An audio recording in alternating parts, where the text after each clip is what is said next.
Hier, nous étions le 3 novembre, la fête de Saint-Hubert, le saint patron des chasseurs et de toutes les personnes qui travaillent en forêt, et également le protecteur des chiens et des chevaux. Je vais vous conter son histoire aujourd'hui.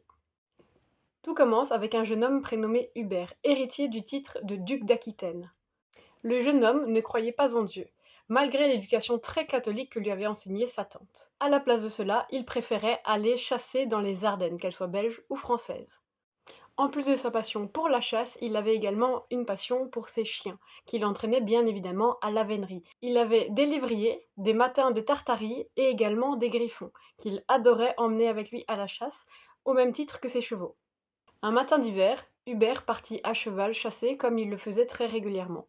Ce matin-là, il y avait une belle couche de givre dans la forêt, un petit peu de brume et quelques flocons de neige. Au détour d'un cours d'eau, il tomba sur un cerf, complètement blanc comme le manteau de neige, énorme et avec une ramure absolument splendide.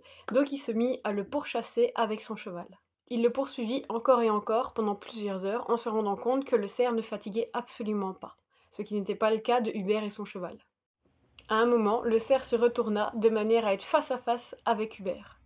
Lorsque Hubert le regarda de plus près, il se rendit compte que, entrelacé dans les bois du cerf, se trouvait un crucifix de lumière.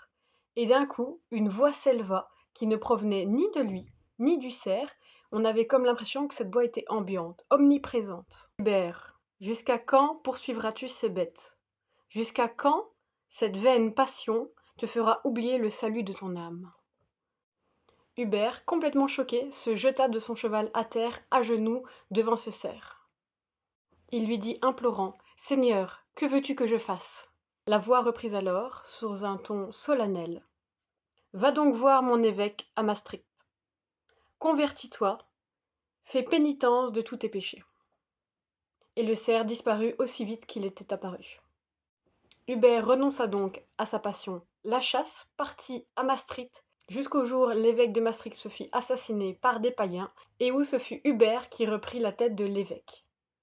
Il devient donc évêque et après peu de temps, plusieurs miracles se produisirent.